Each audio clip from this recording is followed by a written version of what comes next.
Hello dear students. तो पिछले video lecture में हमने डिस्कस किया था कार्बोहाइड्रेट्स के बारे में, और कार्बोहाइड्रेट्स में भी हमने डिटेल में डिस्कस किया था मोनोसेक्राइड्स और ओलिगोसेक्राइड्स के बारे में। आज हम डिस्कस करने जा रहे हैं पॉलीसेक्राइड्स के बारे में, और पॉलीसेक्राइड्स में भी हमने डिस्कस करना है आज कि पॉलीसेक्राइड्स क्या है। देखिए क्या है पॉलीसेक्राइड्स। पॉलीसेक्राइड्स को हम ग्लाइकेन्स भी बोलते हैं, they are also known as glycans. Polysaccharides कैसे बनते हैं? बहुत सारे मोनोसेक्राइड्स के पॉलीमराइजेशन करेंगे। पॉली मतलब मैनी, सेक्राइड्स मतलब शुगर। बहुत सारी शुगर जुड़ेंगी तो बनेगा पॉलीसेक्राइड्स। पॉलीसेक्राइड्स जो हैं ये सबसे पहले हम इसमें डिस्कस करेंगे स्ट्रक्चरल पॉलीसेक्राइड्स को, या स्ट्रक्चरल पॉलीसेक्राइड्स। दूसरे नंबर पे हम डिस्कस करेंगे फंक्शनल पॉलीसेक्राइड्स को। देखिए सबसे पहले जो स्ट्रक्चरल पॉलीसेक्राइड्स हैं, जो स्ट्रक्चरल कंपोनेंट्स बनाते हैं। अब स्ट्रक्चरल कंपोनेंट्स में दो तरीके के स्ट्रक्चरल कंपोनेंट्स बनाते हैं। एक हो गया होमोपॉलीसेक्राइड्स, दूसरा हो गया हमारा हेट्रोपॉलीसेक्राइड्स। होमोपॉलीसेक्राइड्स क्या है? They are made up of similar types of monosaccharides, मतलब यानी कि जब सिमिलर टाइप्स ऑफ मोनोमर्स जुड़ेंगे तो वो बनाएगा होमोपॉलीसेक्राइड्स।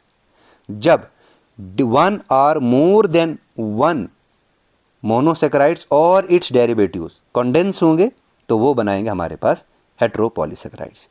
तो मोनोसेक्राइड्स में सबसे पहले हमने पढ़ना है हेक्सोन्स। जो हेक्सोन्स हैं इसमें आता है ग्लाइकोन, इसमें सबसे पहले आता है ग्लाइकेन्स। ग्लाइकेन्स का जो यूनिट है वो ग्लाइकोजन है, ग्लूकोस यूनिट है, या ग्लूकोस यूनिट्स हैं या ग्लाइकोजन है। इसमें ग्लूकोस यूनिट्स हैं, इसमें ग्लाइकोजन आता है, इसमें स्टार्च आता है, इसमें सेलुलोस आता है। उसके बाद आता है फ्रूटिकेंस। फ्रूटिकेंस में जो फ्रैक्टोज के यूनिट से बनेगा।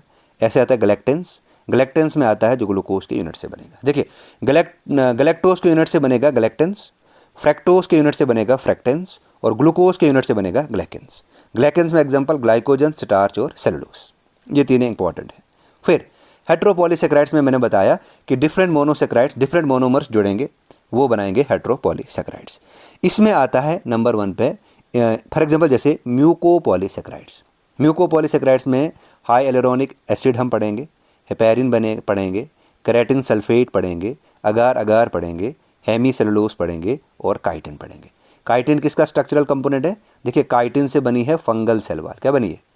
Fungal cell wall. यानी इसी काइटिन की वजह से फंगस को एक अलग किंगडम में रखा था आर.एच. वटेकर ने। ठीक है, अब देखिए एक और आता है पेंटासन्स। ये होमोपॉलीसेक्राइड्स में ही आता है पेंटासन। इसमें आता है एराबेंस। एराबेंस मतलब एराबिनोस यूनिट से जो बनेगा।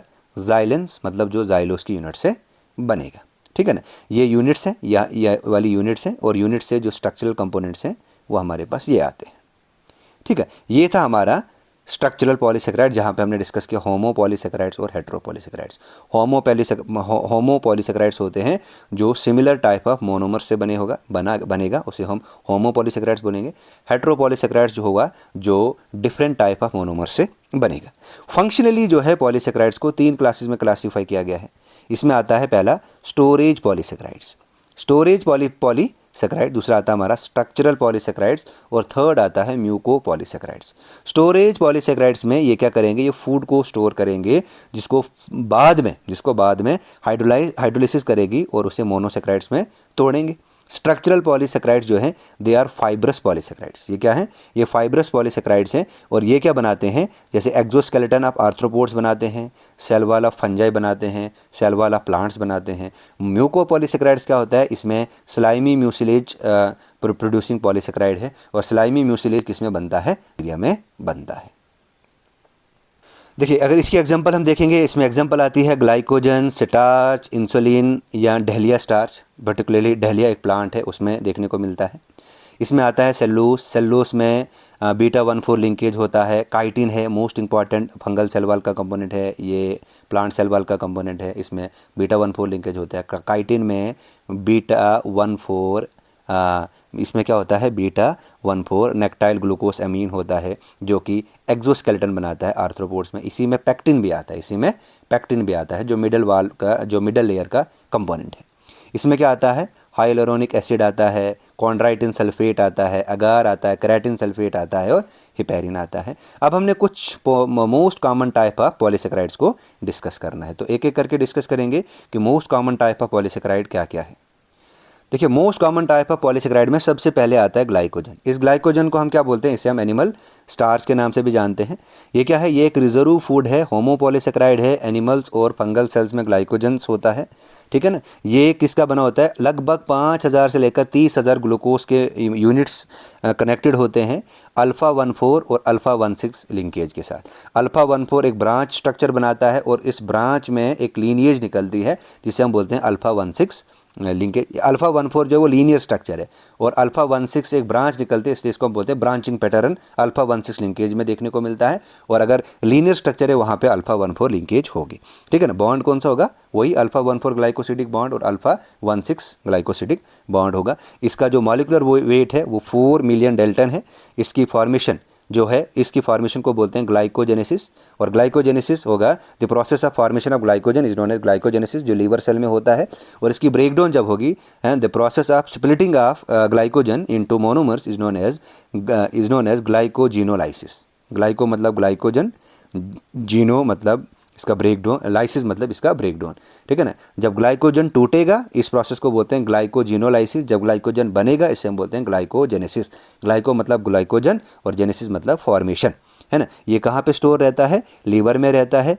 लगभग 91 kg तक इसकी अपटेक लिमिट होती है और ये मसल्स में भी स्टोर रहता है। ये क्या देता है, जब हम इसको आयोडीन सोल्यूशन के साथ ट्रीट करेंगे तो ये देता है हमारे पास रेड वायलेट कलर देता है। कैसा देता है, रेड वायलेट कलर। तो इसका अगर हम स्ट्रक्चर देखेंगे तो कुछ स्ट्रक्चर ऐसे देखने को मिलते हैं।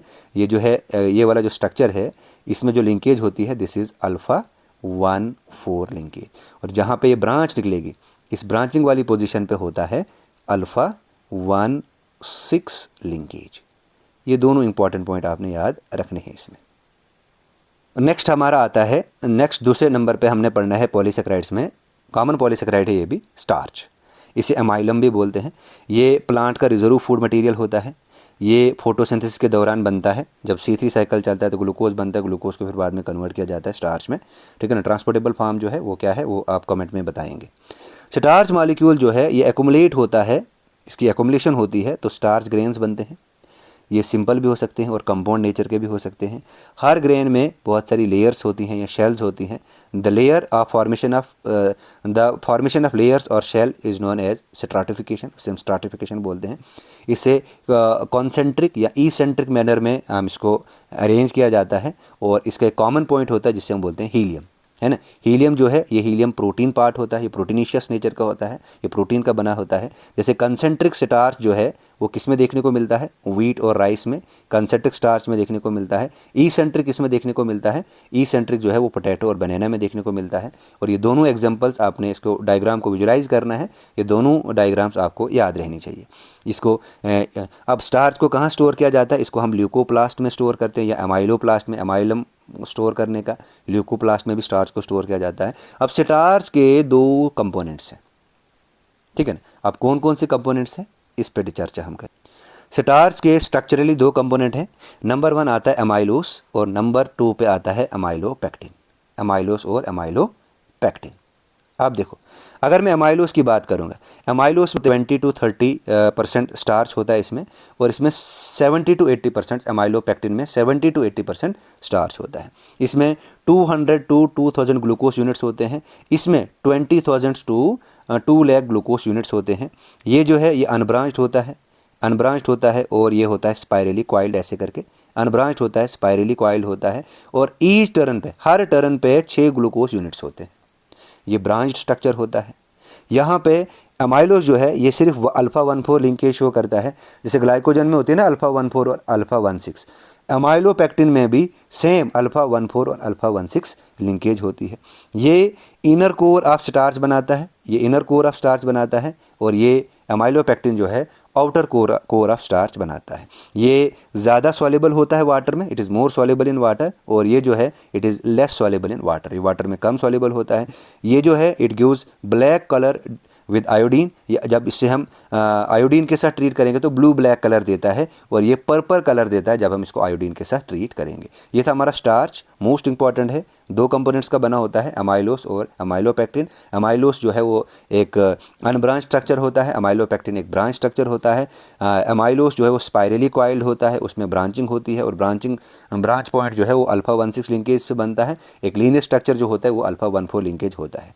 नेक्स्ट आता है हमारा सेलुलोस। ये सेलुलोस को हम सेलुलिन भी बोलते हैं। ये मोस्ट अबेंडेंट कार्बोहाइड्रेट है नेचर में, सबसे ज़्यादा अबेंडेंट कार्बोहाइड्रेट अगर नेचर में है तो वो है हमारा सेलुलोस। अब देखिए, जो सेलुलोस है ये एक स्ट्रक्चरल होमोपॉलीसेकेराइड से प्लांट सेल में देखने को मिलता है, और एनिमल सेल में ये एग्जिस्ट नहीं करता है। और एनिमल सेल्स में अगर हम देखेंगे सिर्फ और सिर्फ टूनिकेट्स या टूनिकन्स में पाया देखते हैं, टूनिकन्स जो है उसमें देखने को मिलता है। इसमें क्या होते हैं, 6,000 to 10,000 ग्लूकोज यूनिट्स होते हैं जो कि कनेक्टेड होते हैं बीटा 1,4 लिंकेज के साथ। जहाँ पे भी बीटा 1,4 लिंकेज है वो स्ट्रक्चरल पॉलीसेकेराइड है, ठीक है। इसमें 100 to 200 पैरेलल और एंटी पैरेलल चेन्स होते हैं, मतलब कुछ चेन पैरेलली रन करेंगे और कुछ चेन जो है वो एंटी पैरेलली रन करेंगे, कुछ चेन जो है वो एंटी पैरेलली रन करेंगी, है ना, with some exposed hydroxyl structures जो रिस्पॉन्सिबल होता है इनसॉल्युबिलिटी एंड रिजिडिटी। सेल वाल अगर शो कर रहा है रिजिडिटी तो वो सेलुलोस की वजह से कर रहा है, और सेलुलोस में भी क्या होते हैं 100 to 200 parallels and anti parallel chains होती हैं जो कि एक हाइड्रोक्सल स्ट्रक्चर्स देती हैं जो रिस्पॉन्सिबल होता है इनसॉल्युबिलिटी एंड रिजिडिटी में। इसका मॉलिक्यूलर वेट जो है वो 0.5 to 2.5 मिलियन डेल्टन होता है। इसका कोई कलर नहीं देता है, ये आयोडीन के साथ जब ये कलर नेगेटिव इफेक्ट देखने को मिलता है इसका जब हम इसको आयोडीन के साथ ट्रीट करते हैं। ये it can be digested by termites इसको डाइजेस्ट कर सकते हैं, क्योंकि टर्माइट्स जो है वो फीड करते हैं प्लांट्स के लीफ पे, प्लांट के लीफ पे वो फीड करते हैं, तो टर्माइट्स में सेलुलोज जो वो डाइजेस्ट हो जाता है। और कुछ माइक्रोब्स जो प्रेजेंट होते हैं गट ऑफ रुमिनेंट्स में, जो रुमिनेंट्री एनिमल्स हैं जैसे कैटल्स हैं, इसमें कॉव वगैरह आता है, वो उनके पास भी क्षमता होती है कि वो सेलुलोज को डाइजेस्ट कर सकते हैं। इट हैज़ नो फूड, ये हमारा फूड नहीं है। ह्यूमन डाइजेस्टिव ट्रैक में सेलुलोज एंजाइम नहीं है, और सेलुलोज एंजाइम नहीं है तो इसलिए हम कच्ची घास नहीं खा सकते हैं, इसलिए हम सेलुलोज को डाइजेस्ट नहीं कर पाते। क्यों? क्योंकि हमारे ह्यूमन डाइजेस्टिव सिस्टम में सेलुलोज एब्सेंट है, तो सेलुलोज कैसे ब्रेक डाउन होगा, इसलिए हम खाना पका के खाते हैं। नेक्स्ट आता है हमारा what are the important functions performed by cellulose. Cellulose क्या है? सबसे पहले it is used as a fuel, इसको हम एज अ फ्यूल भी इस्तेमाल करते हैं। सेलुलोज रिच वुड जो है इट इज़ यूज्ड, जो जिसमें सेलुलोज रिच वुड होगी उसको इस्तेमाल करते हैं हम टूल्स में, हैंडल्स बनाने में, स्पोर्ट गुड्स बनाने में और फर्नीचर बनाने में। It is used for making paper बनाने में भी हम उसको इस्तेमाल करते हैं। सिगरेट फिल्टर्स बनाने में भी हम सेलुलोज को इस्तेमाल करते हैं। कॉटन फाइबर्स जो हैं उसमें बहुत ज़्यादा सेलुलोज होता है, कॉटन फाइबर में सबसे ज़्यादा सेलुलोज होता है। सेलुलोज एसीटेट जो है वो फैब्रिक्स में इस्तेमाल होता है, प्लास्टिक बनाने में इस्तेमाल होता है, टेराकॉट बनाने में इस्तेमाल होता है, उसके बाद शटर प्रूफ ग्लास बनाने में इस्तेमाल होता है। सेलुलोज नाइट्रेट जो है वो गन कॉटन बनाने में इस्तेमाल होता है, इसमें प्रोपेलेंट एक्सप्लोजिव में इसको इस्तेमाल किया जाता है। उसके अलावा जो कार्बोक्साइल मिथाइल सेलुलोज है इसे कॉस्मेटिक्स में इस्तेमाल करते हैं, फार्मास्यूटिकल इंडस्ट्री में भी इस्तेमाल करते हैं, और इसको एज ए एमल्सीफायर इस्तेमाल किया जाता है आइसक्रीम्स बनाने में, एज ए एमल्सीफायर इन आइसक्रीम्स। इससे हम आर्टिफिशियल सिल्क डेरिवेटिव्स भी सेलुलोज से ही निकला है। नेक्स्ट आता है हमारा पैक्टिन्स। पैक्टिन्स क्या है? एक जेली लाइक सब्सटेंस है जो कि सेल वॉल में प्रेजेंट होता है ना, as calcium and magnesium pectate. मतलब पैक्टिन्स 2 फॉर्म में होगा, या कैल्शियम पैक्टेट होगा या मैग्नीशियम पैक्टेट होगा। पैक्टिन्स 2 फॉर्म में होगा, या कैल्शियम पैक्टेट होगा या मैग्नीशियम पैक्टेट होगा, ठीक है ना। इसकी सबसे ज़्यादा पैक्टिन्स की कंसनट्रेशन हाई होती है फ्रूट्स में। राइपनिंग के टाइम पैक्टिन ही ब्रेक होता है, राइपनिंग के टाइम पैक्टिन ब्रेक होता है और वही कन्वर्ट होता है सिंपल शुगर में, जिसकी वजह से जो स्वीटनिंग है ना, और लूजनिंग ऑफ फ्रूट, मतलब फ्रूट की जो जब ये फ्रूट गिरता है तो पैक्टिन ब्रेक डाउन होता है तो फ्रूट भी गिरता है। पैक्टिन जो है इसको इस्तेमाल किया जाता है एरेबिनोज बनाने के लिए, गैलेक्टोज बनाने के लिए और गैलेक्टोयूरोनिक एसिड बनाने के लिए। नेक्स्ट आता हमारा म्यूकोपॉलीसेकेराइड्स। म्यूकोपॉलीसेकेराइड एक स्लाइमी एनिमेटेड हेट्रोपॉलीसेकेराइड्स है। किससे बनता है? शुगर और इसके डेरिवेटिव से बनता है। इसके बहुत सारे टाइप्स हैं, जैसे हाई एलोरोनिक एसिड, है ना। ये क्या है? एक लुब्रिकेटिंग फ्लूइड्स है जो कि लुब्रिकेटिंग फ्लूइड है बॉडी का, जो कि एक जिसे हम बोलते हैं सिनावियल फ्लूइड बोलते हैं। विट्रस ह्यूमर में होता है, सेरिब्रोस्पाइनल फ्लूइड में भी हाइलोरोनिक एसिड होता है। अब बताओ कि सेरिब्रोस्पाइनल फ्लूइड क्या है? पैरा अरेक्नॉइड और पायामीटर के बीच में सेरिब्रोस्पाइनल फ्लूइड होता है, जो कि मेनिंजेस के 3 पार्ट आते हैं ब्रेन में, उस चीज़ में ये प्रेजेंट होता है। It is present in matrix, ये मैट्रिक्स में भी प्रेजेंट होता है, कनेक्टिव टिश्यू में जो मैट्रिक्स होगा, और ये एक coat around the ovum, ovum के अराउंड में एक कोट लाइक स्ट्रक्चर्स भी हाई हाइलोरोनिक एसिड ही बनाता है। नेक्स्ट आता है हमारा हिपैरिन। हिपैरिन क्या है? एक एंटीकोगुलेंट है, एक एंटीकोगुलेंट फैक्टर है। नेक्स्ट आता है हमारा कॉन्ड्राइटिन सल्फेट। कॉन्ड्राइटिन सल्फेट जो है ये it is present in matrix of connective tissue and cartilage. Connective tissue और कार्टिलेज के मैट्रिक्स में कॉन्ड्राइटिन सल्फेट प्रेजेंट होता है। इसमें क्या क्या होता है? एक तो इसमें ग्लूकोयूरोनिक एसिड होता है और एसिटाइल ग्लूकोस अमाइन होता है। नेक्स्ट आता है हमारा केराटिन सल्फेट। केराटिन सल्फेट क्या है? ये कनेक्टिव टिश्यू में प्रेजेंट होता है, कार्टिलेज में प्रेजेंट होता है, बोन में प्रेजेंट होता है और स्किन में प्रेजेंट होता है। इसमें क्या होता है? इसमें एसिटाइल ग्लूकोस एमीन होता है, गलेक्टोस होता है, एसिटाइल ग्लूकोस एमीन गलेक्टोस होता है और सल्फ्यूरिक एसिड होता है। नेक्स्ट आता है हमारा अगार अगार। देखिए अगार अगार एक रेड एल्गी से बनाया जाता है, रोडोफाइसी से बनाया जाता है। इसके कुछ मेंबर हैं जैसे ग्रेसिलेरिया, गैलीडियम। एक और रेड एल्गी है जिससे अगार अगार बनता है, वो आप कमेंट में बताओगे। दिफामा जेली, ये एक जेली लाइक स्ट्रक्चर बनाता है विद वाटर के साथ and is used as culture medium. So nutrient rich medium, MS medium जो म्यूरासले जो स्कूल था उन्होंने एक मीडियम बनाया था, एमएस मीडियम, जो न्यूट्रिएंट मीडियम टिश्यू कल्चर में हम इस्तेमाल करते हैं, वहाँ पे अगार अगार का इस्तेमाल किया जाता है। उसके बाद आता है साइलियम। जो साइलियम है इसे हम इसबगोल बोलते हैं। ये एक म्यूसिलेज है जो कि सीड हस्क ऑफ प्लेंटिगो ओवेट एक प्लांट है, उसके सीड हस्क से इसबगोल बनाया जाता है। It provides relief for irritation, constipation and diarrhoea.